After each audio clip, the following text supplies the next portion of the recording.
अपने इकिगाई को फाइंड करके उस पे वर्क करने से आप एक इररिप्लेसेबल लेवल को अचीव कर सकते हो। इवन टेक्नोलॉजी भी आपको रिप्लेस नहीं कर सकती।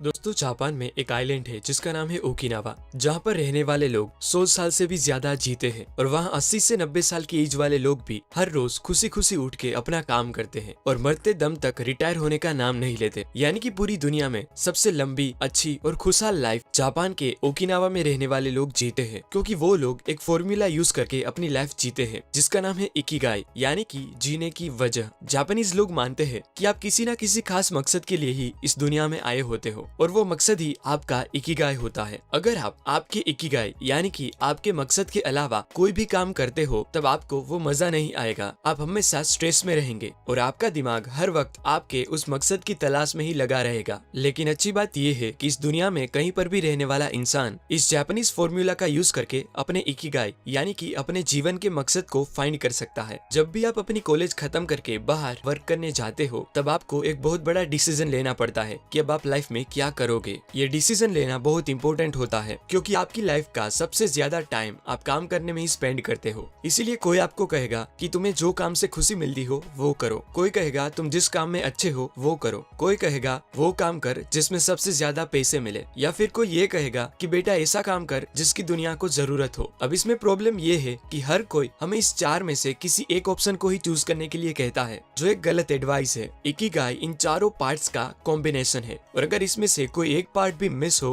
तो आपकी लाइफ में क्या प्रॉब्लम्स आ सकती है वो हम एक डायग्राम की मदद से समझेंगे। पहला सर्कल है व्हाट यू लव, इसमें वो सारी चीजें आती है जो आपको करना पसंद है। दूसरा सर्कल है what you are good at, इसमें वो सारी चीजें आती है जो काम आप अच्छी तरह से कर सकते हो। थर्ड है what you can be paid for, इसमें वो सारी चीजें आती है जिसमें आपके काम के बदले में आपको पैसे मिले। एंड लास्ट फोर्थ सर्कल है व्हाट द वर्ल्ड नीड्स, इसमें वो चीजें आती है जिसकी दुनिया को जरूरत है। अब देखो, फर्स्ट और सेकंड सर्कल के कॉम्बिनेशन से आपको आपका पैशन मिलेगा, यानी कि जो चीज करना आपको पसंद है और उसमें आप अच्छे भी हो तो वो काम होगा आपका पैशन। एग्जाम्पल, नई चीजें सीखना और प्रोग्रामिंग करना आपको पसंद है और उस काम में आप काफी अच्छे भी हो तो यूजफुल नॉलेज पाके प्रोग्रामिंग करना आपका पैशन हुआ। फिर सेकंड और थर्ड सर्कल के इंटरसेक्शन से आपको आपका प्रोफेशन मिलेगा, यानी कि जिस चीज में आप अच्छे हो और उसके बदले में आपको पैसे भी मिलेंगे तो वो काम बन जाएगा आपका प्रोफेशन। एग्जाम्पल, कुछ नया सीख के आपने एक ऐप बनाई जिससे आपको थोड़े बहुत पैसे भी मिलने लगे तो अब वो काम हो गया आपका प्रोफेशन। थर्ड और फोर्थ सर्कल के कॉम्बिनेशन से आपको आपका वोकेशन मिलेगा, यानी कि जिस चीज के बदले में आपको पैसे मिले और उसी चीज की दुनिया को जरूरत हो तो वो काम होगा आपका वोकेशन। मतलब आपने बनाई ऐप दुनिया की नीड के लिए बेस्ट सूटेबल है तो वो काम हुआ आपका वोकेशन। और लास्ट में आपको आपका मिशन मिलेगा,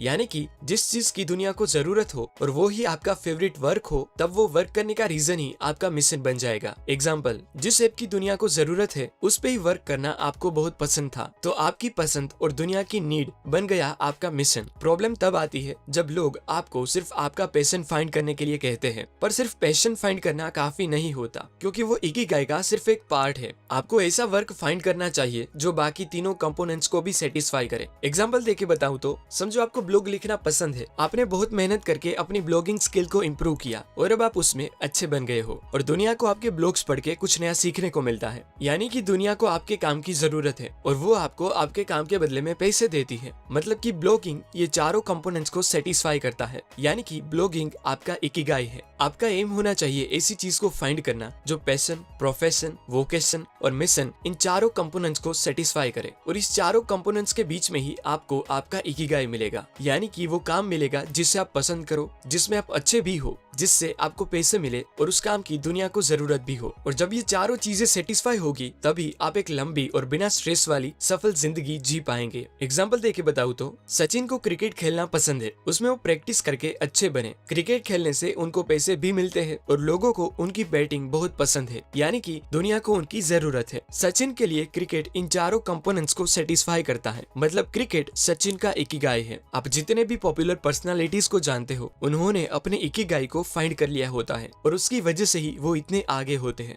इकिगाई को फाइंड करना बहुत इंपॉर्टेंट होता है क्योंकि उससे आप अपने काम में फ्लो स्टेट अचीव कर सकते हो। फ्लो स्टेट मतलब अपने काम में इतना डूब जाना कि दूसरी कोई भी चीज मैटर ना करे, और वो फ्लो स्टेट ही एक्सपर्ट्स, आर्टिस्ट और जीनियस पर्सनालिटीज का पावर होता है। अपने इकिगाई को फाइंड करके उस पे वर्क करने की वजह से ही एप्पल के फाउंडर स्टीव जॉब्स को जापान के आर्टिस्ट और इंजीनियर्स बहुत पसंद थे। जब स्टीव जॉब्स ने 1980s में जापान में सोनी फैक्ट्री को विजिट किया तब उन्होंने उनसे कई सारी नई चीजें सीखी और अपनी कंपनी में इम्प्लीमेंट भी करी। इवन स्टीव जॉब्स को डेली यूनिफॉर्म पहनने का आइडिया भी वहीं से मिला था। वर्ल्ड के पॉपुलर एनिमेशन स्टूडियो में से एक जापान के स्टूडियो गिबली के फाउंडर एंड एनिमेटर हायाओ मियाजाकी अपने वर्क में इतने इन्वॉल्व हो जाते हैं कि संडे और नेशनल हॉलीडेज के दिनों में भी वो स्टूडियो पे ही वर्क कर रहे होते हैं। और आज 79 इयर्स की एज होने के बावजूद भी वो कभी अपने काम से थकते नहीं, क्योंकि उन्होंने अपने इकिगाई को फाइंड कर लिया है और वो उस पे ही वर्क करते हैं। जापानीज शेफ जीरो ओनो आज 94 इयर्स की एज होने के बावजूद भी वर्ल्ड की बेस्ट सुशी डिश बनाते हैं, क्योंकि सुशी बनाना उनका इकिगाई है। अपने इकिगाई को फाइंड करके उस पे वर्क करने से आप एक इररिप्लेसेबल लेवल को अचीव कर सकते हो। इवन टेक्नोलॉजी भी आपको रिप्लेस नहीं कर सकती, जिसका बेस्ट एग्जांपल है मार्क कोट, जो रोल्स रॉयस के एकमात्र कोच लाइन पेंटर है, जो वर्ल्ड की एक्सपेंसिव कार्स में से एक यानी कि रोल्स रॉयस पे अपने हाथों से लाइन ड्रॉ करते हैं, जो बहुत ही रेयर स्किल है और उनको आज तक कोई नहीं रिप्लेस कर पाया। आपको अचानक से अपना इकिगाई नहीं मिलेगा, आपका इंट्यूशन यानी कि आपके अंदर की आवाज और क्यूरियोसिटी ही आपको आपका इकिगाई फाइंड करने में हेल्प करेगी। उसके लिए आपको अलग अलग चीजें ट्राई करनी पड़ेगी और क्वेश्चंस पूछ के अपने आप को जानना पड़ेगा, और जब भी आपको अपना इकिगाई मिलेगा तब आपको ऑटोमेटिकली पता चल जाएगा कि हाँ, बस इसी चीज की मुझे तलाश थी। ये सभी बातें मैंने हेक्टर गार्सिया एंड फ्रांसिस मिराल्स की बुक इकिगाई से सीखी है। इस बुक में ओकिनावा के लोगों के बारे में और भी कई अमेजिंग बातें लिखी हैं जो आपको अच्छी लगेगी। अगर आप ये बुक रीड करना चाहते हो तो उसका लिंक आपको डिस्क्रिप्शन में मिल जाएगा। और अगर आपके पास ऐसी ढेर सारी ऑसम बुक्स रीड करने का टाइम ना हो तो ऐसे बुक समरी वीडियोस देखते रहिए।